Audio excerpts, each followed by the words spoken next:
ప్రపంచ స్థాయిలో పోటీపడి రాణించడానికి సిద్ధమవుతున్నారు. సమాజానికి విద్య ఎంత అవసరమో చైనీయుల సామెత ద్వారా వ్యక్తీకరించబడింది.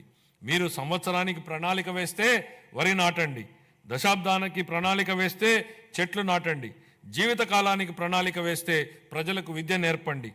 పిల్లలకు విద్య అందించడం తల్లిదండ్రులకు భారం కాకూడదని మా ప్రభుత్వం బలంగా విశ్వసిస్తోంది. ఏ కారణం చేతను ఏ బిడ్డ విద్యకు దూరం కాకూడదని విశ్వసిస్తున్నాం.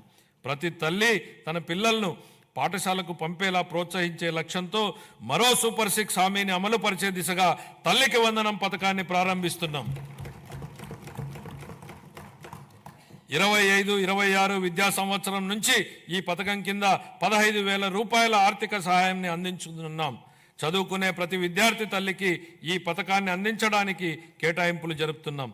ఈ పథకం ప్రభుత్వ మరియు ప్రైవేటు పాఠశాలలో 1 నుండి 12వ తరగతి వరకు చదువుతున్న పిల్లలకు వర్తిస్తుంది. అదేవిధంగా సర్వేపల్లి రాధాకృష్ణ విద్యామిత్ర పథకం ద్వారా 35.69 లక్షల మంది విద్యార్థులకు ఉచితంగా పుస్తకాలు, యూనిఫామ్లు, డొక్కా సీతమ్మ మధ్యాహ్న బడి భోజనం పథకం ద్వారా విద్యార్థులకు పౌష్టికాహారాన్ని అందిస్తున్నాం. ఉపాధ్యాయులకు స్నేహపూర్వక వాతావరణంలో కూడిన విద్యా వ్యవస్థ కోసం గౌరవనీయ మానవ వనరుల అభివృద్ధి శాఖ మంత్రి నారా లోకేష్ గారి చొరవతో మా ప్రభుత్వం అన్ని ప్రభుత్వ పాఠశాలలకు ఉచిత విద్యుత్తును అందించాలని నిర్ణయించిందని గౌరవ సభకు ఎంతో సంతోషంగా ప్రకటిస్తున్నాను. ఇది స్థానిక సంస్థలపై ఆర్థిక భారాన్ని తగ్గించడమే కాక ఉపాధ్యాయులు మరియు విద్యార్థులకు ఒత్తిడి లేని వాతావరణాన్ని కల్పిస్తుంది. 25-26 ఆర్థిక సంవత్సరానికి పాఠశాల విద్యాశాఖకు 31,805 కోట్ల రూపాయలను కేటాయింపును ప్రతిపాదిస్తున్నాను. ఉన్నత విద్య భవిష్యత్ సవాళ్లను విద్యార్థులకు సిద్ధం చేయడానికి మరియు అందరికీ సమాన అవకాశాలు కల్పించడం కోసం బలమైన సమ్మిళిత ఉన్నత విద్యా వ్యవస్థ నిర్మించడానికి ప్రభుత్వం అంకిత భావంతో ఉంది.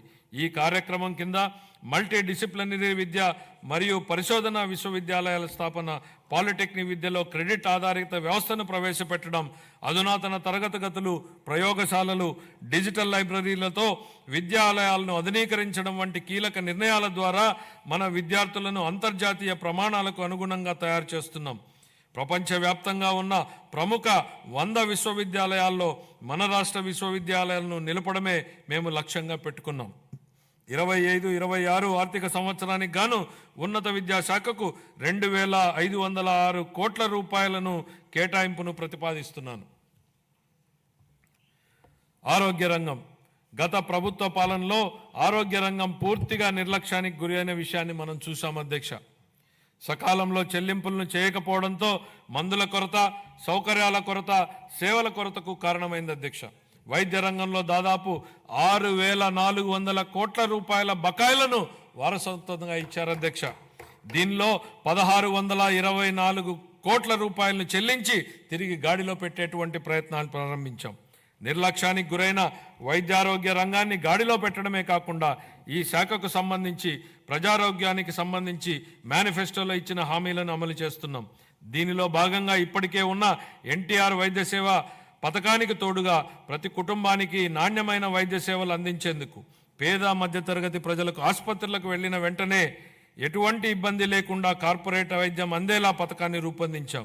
దీనిలో భాగంగా ప్రతి కుటుంబానికి 25 లక్షల రూపాయల ఆరోగ్య బీమా పథకాన్ని అందుబాటులోకి తీసుకొచ్చేందుకు మా ప్రభుత్వం ప్రణాళికలు చేపట్టింది.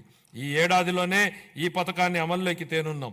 దీంతో పాటు ఆసుపత్రుల్లో మందుల సరఫరా, మెరుగైన వైద్య సేవలు, పారిశుద్ధ్యం వంటివి ఇప్పటికే చేపడుతున్నాం అధ్యక్ష. 25-26 ఆర్థిక సంవత్సరానికి వైద్య ఆరోగ్య మరియు కుటుంబ సంక్షేమ శాఖకు 19,264 కోట్ల రూపాయల కేటాయింపును ప్రతిపాదిస్తున్నాను అధ్యక్ష. పంచాయతీరాజ్ మరియు గ్రామీణాభివృద్ధి గ్రామాలు శక్తి సంపన్నమై స్వయం సమృద్ధి మరియు సాధికారతలతో తొలతూగకపోతే దేశాభివృద్ధి అసంపూర్తిగానే ఉండిపోతుంది. దీన్ దయాళ్ ఉపాధ్యాయ అన్న మాటలు అధ్యక్ష. గ్రామీణ ప్రాంతాల అవసరాలను తీర్చాల్సిన గురుతర బాధ్యతను గత ప్రభుత్వం విస్మరించింది. రహదారులు, తాగునీటి వంటి కనీస అవసరాలను పొందడం ప్రజల హక్కు అయినప్పటికీ గత ప్రభుత్వం వీటిపై దృష్టి పెట్టలేదు. స్థానిక సంస్థల నిధులను పక్కదారి పట్టించడం వల్ల మన రాష్ట్ర గ్రామీణ ఆర్థిక వ్యవస్థలపై ఇది ప్రభావం చూపి గ్రామ పంచాయతీల హోదాను దిగజార్చింది. గౌరవనీయ ఉప ముఖ్యమంత్రి శ్రీ పవన్ కళ్యాణ్ గారి మార్గదర్శకంలో ప్రజల జీవన ప్రమాణాలు మెరుగుపరచాలనే లక్ష్యంతో మా ప్రభుత్వం గ్రామీణాభివృద్ధిలో ముందడుగు వేస్తోంది. ప్రజల చురుకైన భాగస్వామ్యంతో మా ప్రభుత్వం సమగ్ర గ్రామ పంచాయతీ అభివృద్ధి ప్రణాళికలను రూపొందించి గ్రామాలలో సిమెంట్ రోడ్లు, తార్ రోడ్లు, పశువుల పాకలు తదితర 30,000 పనులకు మంజూరు చేయడం జరిగింది. 4,300 కిలోమీటర్ల మేరకు మంజూరైన సీసీ రోడ్లలో ఇప్పటికే 3,000 కిలోమీటర్ల రోడ్లు పూర్తయ్యాయి. మరో 1,300 కిలోమీటర్ల మేర రోడ్లు తుది నిర్మాణ దశలో ఉన్నాయి. వీటి ఫలితంగా గ్రామీణ ప్రాంతాలలో పరిశుభ్రమైన వాతావరణం ఏర్పడి ఆర్థిక కార్యకలాపాలు, ఉపాధి కల్పన జరిగింది. గత ప్రభుత్వం 5 ఏళ్లుగా స్మార్ట్ LED వీధి దీపాల పథకాన్ని పూర్తిగా నిర్లక్ష్యం చేసింది.